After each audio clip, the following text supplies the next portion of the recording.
बिस्मिल्लाहिर्रहमानिर्रहीम। स्टूडेंट, आज का जो हमारा लेक्चर है वो मैं आपके साथ डिस्कस करूँगी कि what is average and limitation of average. आपने मेजर ऑफ सेंट्रल टेंडेंसी पढ़ा। मेजर ऑफ सेंट्रल टेंडेंसी आपको क्या बताता है? आपके वैल्यूज़ की सेंट्रल वैल्यू बताता है कि आपका जो डेटा है उसकी जो सेंट्रल वैल्यू है वो आपके साथ मेजर ऑफ सेंट्रल टेंडेंसी में डिस्कस कर रहे होते हैं, जिसमें हम सेंट्रल वैल्यू को डिस्कस कर रहे होते हैं। मेजर ऑफ डिस्पर्जन में आपने क्या पढ़ा था कि आपकी वैल्यूज़ कितनी स्प्रेड आउट हैं, कितनी फैली हुई हैं अपनी सेंट्रल वैल्यू पे। ये जो सेंट्रल वैल्यू है that is called average value which represent the whole data. तो हमारे पास एवरेज क्या होता है? एवरेज सेंट्रल वैल्यू होती है जो कि आपके होल डेटा को रिप्रेजेंट कर रही होती है। स्टूडेंट, आप एक्स बार फाइंड करते हो, एक्स बार में आपके पास जो डेटा होता है x1 x2 so on xn तक होता है। आप क्या करते हो कि जब एवरेज फाइंड करते हो तो वो आपको एक सिंगल वैल्यू प्रोवाइड करता है। फॉर एग्जांपल 20 आपको प्रोवाइड की है एवरेज सिंगल वैल्यू। तो जो सिंगल वैल्यू होती है which represent the whole data is called an average. तो एवरेज की आप डेफिनेशन भी यही लिख सकते हो कि एवरेज हमारे पास क्या है कि average is a single value which represent the whole data. Now we are discussing the average. हमने डिस्कस तो कर लिया, बट नाउ अब हमने डिस्कस करना है लिमिटेशन ऑफ एवरेज क्या है। बिकॉज एवरेज को हमने डीपली डिस्कस किया हुआ है, इसकी काइंड्स को डिस्कस किया हुआ है। अब हमने डिस्कस करना है कि एवरेज की लिमिटेशंस क्या हैं। तो स्टूडेंट, सम लिमिटेशंस हैं इंपॉर्टेंट जो आपने माइंड में रखनी है। फर्स्ट हम कहते हैं average is a single value which represent the whole data. तो आपका जो आप कहते हो कि जो एवरेज है वो हमारे पास ग्रुप एज अ होल को डिस्कस करती है, नॉट एन इंडिविजुअल। इंडिविजुअल को नहीं डिस्कस करती, क्योंकि इंडिविजुअल्स को क्यों नहीं डिस्कस करती कि हम ओवरऑल वैल्यूज़ को डिस्कस कर रहे होते हैं। जब हम एवरेज ले लेते हैं तो हम कहते हैं एवरेज सिंगल वैल्यू जो कि आपके होल डेटा को रिप्रेजेंट कर रही है, वो ईच एंड एवरी यूनिट के बारे में एक्सप्लेन नहीं करती है, डिस्क्राइब नहीं करती है। तो एवरेज आपके पास क्या है? फर्स्ट जो लिमिटेशन ऑफ एवरेज है वो हमारे पास है कि एवरेज जो है वो डील करती है विद एग्रीगेट्स के साथ, नॉट एन इंडिविजुअल्स के साथ। सेकेंडली हम क्या कहते हैं? हम कहते हैं कि हमारे पास जो एवरेज है वो डज़ नॉट एग्जिस्ट ऑफन। हमारे पास जो एवरेज वैल्यू आती है वो does not exist in the data, does not exist in data, कि अक्सर हमारे पास एवरेज की वो वैल्यू आ जाती है जो कि डेटा में एग्जिस्ट ही नहीं कर रही होती है। तो ये भी एक इसकी लिमिटेशन में आ जाता है। फिर हमारे पास आ जाते हैं कि जो एवरेज होती है वो sometimes give a wrong value. ठीक है, आपको क्या कह देती है? रॉन्ग वैल्यू प्रोवाइड कर रही होती है। कैसे प्रोवाइड कर रही होती है? स्टूडेंट, मैं आपको फॉर एग्जांपल कहती हूँ, जब आप फैमिली साइज़ के बारे में कहते हो कि हमने फैमिली साइज़ के बारे में मालूम करना है, तो जो फैमिली साइज़ होता है फॉर एग्जांपल वो आपका आ रहा है 3.62। अगर आप फैमिली साइज़ के लिए एवरेज फाइंड कर रहे हो और आपका आंसर ये आ रहा है तो it's mean it's a totally wrong. 3.62 कहाँ का फैमिली साइज़ है? या तो फैमिली साइज़ आप कहोगे कि 3 मेंबर्स हैं, या आप कहोगे 4 मेंबर्स हैं। आपके पास ये फैमिली साइज़ आ जाता है। आप ये नहीं कह सकते कि हमारे पास जो साइज़ आ रहा है वो 3.62 आ रहा है, तो वो आपको रॉन्ग वैल्यू प्रोवाइड करेगा। तो ये हमारे पास क्या आ जाता है? लिमिटेशंस ऑफ एवरेज में आ जाता है कि जहाँ आप कहते हो कि एवरेज हमारे पास क्या होती है कि सिंगल वैल्यू होती है जो कि आपके होल डेटा को रिप्रेजेंट कर रही होती है। तो जब सिंगल वैल्यू है तो इसका सबसे बड़ा हमारे पास डिसएडवांटेज क्या होता है कि ये ईच एंड एवरी वैल्यू को डिस्कस नहीं करती है, ये डिस्कस करती है सिर्फ होल डेटा को रिप्रेजेंट कर रही होती है। देन लिमिटेशन ऑफ एवरेज में आ जाता है कि अक्सर हमारे पास वो वैल्यू आ जाती है जो कि डेटा में एग्जिस्ट ही नहीं कर रही होती, does not exist in the data, and अक्सर ये आपको रॉन्ग वैल्यूज़ प्रोवाइड कर रही होती है। रॉन्ग वैल्यूज़ कैसे प्रोवाइड कर रही होती है कि जैसे आप फैमिली साइज़ मालूम कर रहे हो, फैमिली साइज़ आपका आ रहा है 3.62, तो ये हमारे पास आ जाते हैं फैमिली साइज़ आपके पास कभी भी आप ये नहीं कह सकते कि हमारे जो घर के मेम्बर्स हैं वो 3.6, या आप कहोगे 3 मेम्बर्स हैं या 4 मेंबर्स हैं, तो यहाँ आपके पास आ जाता है। तो स्टूडेंट, एवरेज आपने याद रखना है। एवरेज की हमने डिफरेंट काइंड्स पढ़ी थी। अब डिफरेंट काइंड्स हमारे पास कौन कौन सी थी स्टूडेंट? हमने डिस्कस किया हुआ था कि हमारे पास जो एवरेज होती है, एक तो हमने सबसे पहले डिस्कस किया कि सिंपली जो फार्मूला होता है एवरेज का वो आपको ये गिवन होता है जो कि आपको एक होल डेटा को एक सिंगल वैल्यू में रिप्रेजेंट करी। लेकिन अगर फ्रीक्वेंसी इन्वॉल्व है तो फिर आपके पास जो फार्मूला एवरेज का वो आपको गिवन होता ही है। लेकिन हमने different kinds of averages discuss की थी, जिसमें आपने अर्थमेटिक मीन पढ़ा था, ज्योमेट्रिक मीन पढ़ा था, हार्मोनिक मीन पढ़ा था, मीडियन, मॉड, आपने डिफरेंट ये टाइप्स पढ़ी थी। अब हमने अर्थमेटिक मीन तो हमने डिस्कस किया था, इसी तरह आपने ज्योमेट्रिक मीन डिस्कस किया था जो कि रेशोज़ या प्रोपोर्शन से डील कर रहा होता है। हार्मोनिक मीन हमने डिस्कस किया था जो कि स्पीड, टाइम या प्राइजेस से डील कर रहा होता है या रेट्स से डील कर रहा होता है। और ये आप याद रखें कि जो ज्योमेट्रिक मीन है वो रेशियोज़ के साथ डील कर रहा होता है और हार्मोनिक मीन रेट्स के साथ या स्पीड वाले जो क्वेश्चन होते हैं वो आपके पास हार्मोनिक मीन के आ रहे होते हैं। ये आपने माइंड में रखना होता है, क्योंकि जब एग्जाम्स में आपके पास क्वेश्चन आते हैं तो स्टूडेंट कन्फ्यूज़ हो जाते हैं कि यहाँ पर हमने ज्योमेट्रिक मीन लगाना है या हार्मोनिक मीन या लगाना है। इसी तरह हमारे पास ये तो 3 हमारे पास फर्स्ट थे जो कि न्यूमेरिकल डेटा से भी डील कर रहे होते थे। अब जो सेकेंड 2 हमारे पास एवरेज आ जाती हैं जिसमें मीडियन एंड मॉड होता है, वो क्वान्टिटेटिव एंड क्वालिटेटिव दोनों के साथ डील करते हैं। तो मीडियन मिडल वैल्यू को एक्सप्लेन करती है और जो हमारे पास मॉड होता है वो मोस्ट फ्रीक्वेंट वैल्यू को डिस्कस कर रहा होता है। तो स्टूडेंट ये तमाम एवरेज जो हैं वो हम अपने लेक्चर्स में पहले डिस्कस कर चुके हैं, तभी मैंने आपको सिर्फ और सिर्फ लिमिटेशंस ऑफ एवरेज बताना इस लेक्चर में पसंद किया कि आपको पता हो कि लिमिटेशंस ऑफ एवरेज क्या है, मेन लिमिटेशन ऑफ एवरेज और एवरेज क्या है। तो एवरेज जो है वो सेंट्रल वैल्यू होती है, सिंगल वैल्यू होती है which represent the whole data, और ये इंडिविजुअल्स को एक्सप्लेन नहीं कर रही होती बल्कि ये होल को रिप्रेजेंट कर रही होती है। तो आई होप स्टूडेंट आपको इस लेक्चर की समझ आई होगी। अगर आपको फिर भी किसी किस्म की कन्फ्यूजन है, कोई भी कन्फ्यूजन है, तो आप मुझसे डिस्कस कर सकते हो कमेंट्स में। और स्टूडेंट जो मैं आपको टॉपिक्स बता रही हूँ हार्मोनिक मीन, ज्योमेट्रिक, ये ऑलरेडी मैं न्यूमेरिकल फॉर्म में आपके साथ एक्सप्लेन कर चुकी हूँ, इसकी थ्योरी भी और न्यूमेरिकल क्वेश्चंस के साथ भी एक्सप्लेन कर चुकी हूँ। तो आपने बीएससी लेवल्स के लिए जो मैंने आपको बना के दी हुई है, प्ले लिस्ट बना के दी हुई है, उनमें बहुत अच्छे तरीके से एक्सप्लेन किया हुआ। अगर आपको किसी भी किस्म की कन्फ्यूजन है तो आप पहले 3rd and 4th चैप्टर को अच्छी तरह रीड करें, लेक्चर्स सुने, देन आपको ये जो लेक्चर्स हैं ये और भी अच्छे तरीके से समझ आएगा। अपनी दुआओं में याद रखिएगा। नेक्स्ट इंशाल्लाह moving, progressive and composite average में हम डिस्कस करेंगे कि इनमें क्या डिफरेंस होता है और ये कहाँ पे यूटिलाइज हो रही होती है। अपनी दुआओं में याद रखिएगा, ज़्यादा से ज़्यादा स्टूडेंट्स के साथ शेयर करें। अल्लाह हाफिज़। बिस्मिल्लाहिर्रहमानिर्रहीम। स्टूडेंट आज का जो हमारा लेक्चर है वो मैं आपको डिस्कस कराऊंगी कि arithmetic mean, geometric mean and harmonic mean में जो रिलेशनशिप है उसको हम प्रूव कैसे कर सकते हैं। आपको पता है अर्थमेटिक मीन अगर 2 नंबर्स आपके पास इन्वॉल्व हैं x1 एंड x2, तो आपने अर्थमेटिक मीन जो फाइंड करना है उसका फार्मूला आपके पास क्या आएगा, उसका फार्मूला होगा x1 + x2 डिवाइडेड बाई 2। क्योंकि हम कहते हैं अर्थमेटिक मीन में हम अपनी नंबर ऑफ वैल्यूज़ को सम करते हैं divided by total number of values. अगर 2 नंबर ऑफ वैल्यूज़ हैं तो 2 से डिवाइड कर देंगे। ज्योमेट्रिक मीन हमारे पास क्या होता है कि हम कहते हैं पॉजिटिव प्रोडक्ट रूट हमारे पास जो होता है between 2 values is called the geometric mean for the ungrouped data.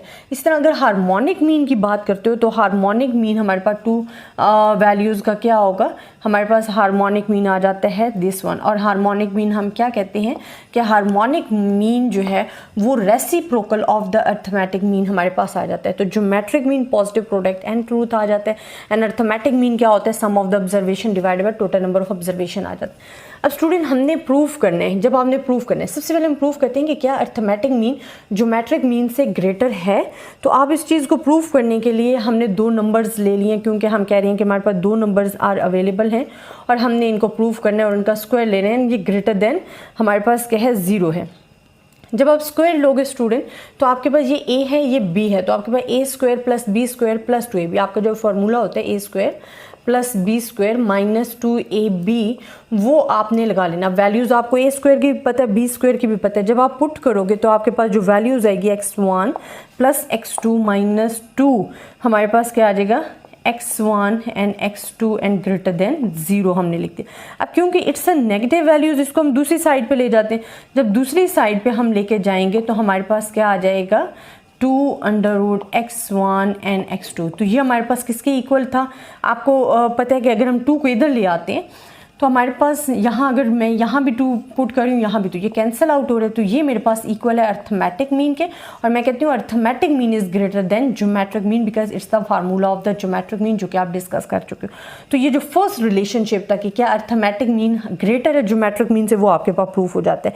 इसी तरह नेक्स्ट अगर आप देखते हो जिसमें हम कह रहे हैं कि ज्योमेट्रिक मीन जो है इज ग्रेटर देन हमारे पास किससे है, हार्मोनिक मीन से, हार्मोनिक मीन। अब ज्योमेट्रिक मीन भी आपको पता है, हार्मोनिक मीन भी पता है। अब स्टूडेंट हमने क्या करना है, यहाँ तक जहाँ तक आपने सीरीज फाइंड की थी, हम क्या करते हैं बोथ साइड पे मल्टीप्लाई करते थे √x1 एंड दिस वन। जब आप मल्टीप्लाई करोगे तो आपके पास जो सीरीज बनेगी ना, इस पे आप जब मल्टीप्लाई करो इस नंबर पे, आपने √xy दोनों साइड पे मल्टीप्लाई कर दें, तो यहाँ हमारे पास क्या आ जाएगा √x1 x2 एंड यहाँ आपके पास क्या आ जाएगा √x1 x2 का होल स्क्वायर आ गया। अब स्क्वायर स्क्वायर तो आपके पास वैसे भी कैंसिल आउट हो जाएगा यहाँ पे, क्योंकि 2 भी हमारे पास था, ये स्क्वायर स्क्वायर आपके पास क्या हो जाएगा √ से कैंसिल आउट हो जाएगा। तो अब आपके पास जो वैल्यूज़ रह जाएंगी वो आपके पास रिमेनिंग वैल्यू ये होंगी सिंपल। अब हमने इनको सेपरेट करना है, तो आप इसको ऐसे लिख लो x1 and x2 and greater than, आप इस वैल्यूज़ को दूसरी साइड पर ले लो, क्योंकि हमें तो प्रूफ करना है x1 and x2 and x1 plus x2। आप देखो ये फार्मूला हमारे पास जो है वो हार्मोनिक मीन का है और ये फार्मूला हमारे पास ज्योमेट्रिक मीन का है। तो आप कहते हो geometric mean is greater than harmonic mean. आप जब आंसर भी फाइंड करते हो, कैलकुलेशन भी करते हो, उसमें भी आपके पास यही रिलेशनशिप होता है कि अर्थमेटिक मीन का आंसर ज्योमेट्रिक मीन से ग्रेटर होता है, ज्योमेट्रिक मीन का आंसर अर्थमेटिक मीन से ग्रेटर होता है। तो दैट इज़ द रिलेशन जो कि हमने प्रूव करना था फॉर द अर्थमेटिक मीन के लिए। और आई होप स्टूडेंट आपको समझ में भी आया होगा, लेकिन अगर आपको किसी भी किस्म की कन्फ्यूजन है या कहीं से समझ नहीं आया, आप मुझसे डिस्कस कर सकते हो। ज़्यादा से ज़्यादा स्टूडेंट्स के साथ शेयर करें ताकि सब इससे फ़ायदा उठा सके। अपनी दुआओं में याद रखिएगा। अल्लाह हाफिज़। बिस्मिल्लाहिर्रहमानिर्रहीम। स्टूडेंट आज का हमारा टॉपिक है, मैं आपको एग्ज़ाम से रिलेटेड कुछ हिंट दूंगी। इम्पॉर्टेंट टॉपिक्स हैं। बहुत सारे स्टूडेंट्स कह रहे हैं कि मैम आप तमाम चैप्टर्स के हमें इम्पॉर्टेंट टॉपिक्स बता दें कि एग्जाम्स के लिहाज से हमारे लिए कौन से इम्पॉर्टेंट टॉपिक है, हम ज़्यादा से ज़्यादा किस चीज़ पे ज़्यादा फोकस करें। ठीक है, तो स्टूडेंट वैसे तो आप कोशिश करेंगे सारे के सारे टॉपिक्स जो है हम कवर करें। उसका फ़ायदा ये है कि अगर आप आगे फ्यूचर में कोई प्लानिंग करना चाह रहे हैं एज अ टीचिंग जिसमें स्टैट्स का पोर्शन, तो आपके कॉन्सेप्ट क्लियर होंगे। तो जब भी आप जाते हो कॉलेज यूनिवर्सिटी में एडमिशन लेने के लिए, तो आपको जो यूनिवर्सिटी में स्पेशली जो इंटरव्यू होता है उसमें आपसे क्वेश्चंस जो है इंटरव्यू में पूछे जाते हैं। तो अगर आपका कॉन्सेप्ट क्लियर है तो आप इजीली उसका जवाब दे सकते हो। अच्छा स्टूडेंट, आज जो मैं इंपॉर्टेंट टॉपिक बताऊंगी ना जिस चैप्टर के आपके एग्जाम से रिलेटेड, तो वो हमारे पास है मेजर ऑफ सेंट्रल टेंडेंसी। बड़ा ही इंपॉर्टेंट है। सेंट्रल टेंडेंसी हमारे पास क्या होता है, in which we are discussing about the averages, different types of averages. तो अगर डिफरेंट टाइप्स ऑफ एवरेज है और आपने अपने एग्जाम्स के लिहाज से देखना है कि हमारे पास टॉपिक्स इसमें कौन कौन से इंपॉर्टेंट है, तो मैं आपको इंपॉर्टेंट टॉपिक जो है बताऊंगी इसमें। वैसे तो हमने इसमें हमारे पास इंट्रोडक्शन आ जाता था, criteria of the satisfactory average, types of average आ जाता था, हार्मोनिक मीन आ जाता था, arithmetic mean, geometric mean, weighted mean, mean for group data, ungroup data, दोनों तरह से change of origin and scale आपके पास आ जाता है। जो आपकी बुक में topics measure of central tendency में आ जाता है, मीडियन आ जाता है, क्वार्टाइल्स, डिसाइड, परसेंटाइल्स आ जाते हैं। और इनमें कुछ मुश्किल भी नहीं है, मॉड आ जाता है, empirical relationship between mean median mode आ जाता है, बॉक्स प्लॉट आ जाता है, इनके मेरिट्स एंड डीमेरिट्स आ जाते हैं, जितनी भी एवरेजेस है। अब स्टूडेंट सबसे पहले जो इम्पोर्टेंट टॉपिक्स के लिहाज से मैं कहूँ ना, तो आपको पता होना चाहिए, अक्सर आपसे एग्जाम में पूछा जा सकता है, अर्थमेटिक मीन के बारे में ज्यादा आपसे पूछा जाता है, इससे रिलेटेड क्वेश्चंस भी आपके पास ज्यादा आते हैं। या आपसे पूछा जाता है कि criteria for the satisfactory average, ठीक है, कि आपके पास कैरेक्टरिस्टिक्स भी कहा जाता है कि कैरेक्टरिस्टिक्स आप बताएं या डिस्कस अबाउट कुछ भी डिफरेंट तरीके से पूछा जा सकता है। Characteristic of satisfactory average, satisfactory average. तो इसके जो आपने अपनी बुक में मैंने आपको पढ़ाया हो ना, अगर आप थ्योरी में जाके देखोगे कि criteria of the satisfactory average, तो वो आपके पास आ जाता है कि आपसे ये एग्जाम्स में ना, एक स्टूडेंट, मैं आपको एक और चीज भी बार बार कहती हूँ कि आप प्लीज 5 ईयर्स पेपर जो है ना प्रीवियस, वो लाजम किया करो। उसका आपको क्या फायदा होता है, आपको फायदा ये होता है कि तो आपको पता चल जाता है पैटर्न का, पेपर पैटर्न का। दूसरा, वही क्वेश्चन आपके बार बार रिपीट हो रहे होते हैं आपके पेपर में बहुत ज्यादा, उसमें से 30% तो मेजोरिटी आ ही रहा होता है आपका 5 ईयर्स पेपर से, ठीक है। और दूसरा आपको क्या इंपॉर्टेंट टॉपिक्स और आपको इंपॉर्टेंट क्वेश्चन जो है वो पता चल जाते हैं। समटाइम्स तो वही क्वेश्चन रिपीट हो रहे होते हैं फुल फुल। तो आप कोशिश करेंगे 5 ईयर्स प्रीवियस पेपर मस्त देखा करें, और मैंने अपने करवाए भी हुए इंपॉर्टेंट पेपर वाली प्लेलिस्ट में जाके देखेंगे तो वहां आपको 5 ईयर्स प्रीवियस पेपर में वो अवेलेबल होंगे। अच्छा, इसमें हमारे पास क्या, और अगर आपको पीडीएफ फॉर्म में चाहिए मुझे मैसेज करें, इंशाल्लाह मैं आपको सेंड कर दूंगी। एक अर्थमेटिक मीन इसमें बहुत ज्यादा इंपॉर्टेंट हो गया, criteria for the satisfactory average या कैरेक्टरिस्टिक। तो हमारे पास क्या होता है, रिगोर्सली डिफाइंड, अच्छी तरह से डिफाइन की गई हो, बेस्ड ऑन ऑल ऑब्जर्वेशन में। तो अर्थमेटिक मीन जिस तरह बेस कर रही होती है ऑल अपनी ऑब्जर्वेशन पे, सिंपली टू अंडरस्टैंड हो, इजी टू इंटरप्रेट हो, रिजल्ट उसका निकालना इजी हो, क्विकली एंड इजीली कैलकुलेटेड हमारे पास हो जाए, and able to mathematical treatment हो, और स्टेबल हो। सैम्पलिंग एक्सपेरिमेंट, अगर रिपीट कर रहे हो सैम्पलिंग एक्सपेरिमेंट तो उसमें स्टेबल रहना चाहिए, और अब normally large and small observation से ज्यादा इन्फ्लुएंस ना हो। These are the characteristics of the satisfactory average या क्राइटेरिया ऑफ द सेटिस्फैक्टरी। तो ये क्वेश्चंस आपके 5 ईयर्स पेपर में भी बार बार रिपीट हुआ है कि आप जी डिस्कस करें criteria of the satisfactory average. तो ये आपकी बुक में अवेलेबल है, मैंने ये टॉपिक अलग से आपको करवाया भी हुआ, अगर आप जाकर देखोगे ना मेयर ऑफ सेंट्रल टेंडेंसी में, वहां ये मैंने आपको करवाया हुआ। इसमें स्टूडेंट आपके पास एक तो हमको अरिथमेटिक मीन पता चाहिए, एक और हमारे पास बड़ा ही इंपॉर्टेंट है, इसमें मैंने आपको एक प्रूफ भी कराया हुआ। वो प्रूफ हमारे पास क्या है कि sum of square deviation from sum of square deviation from their mean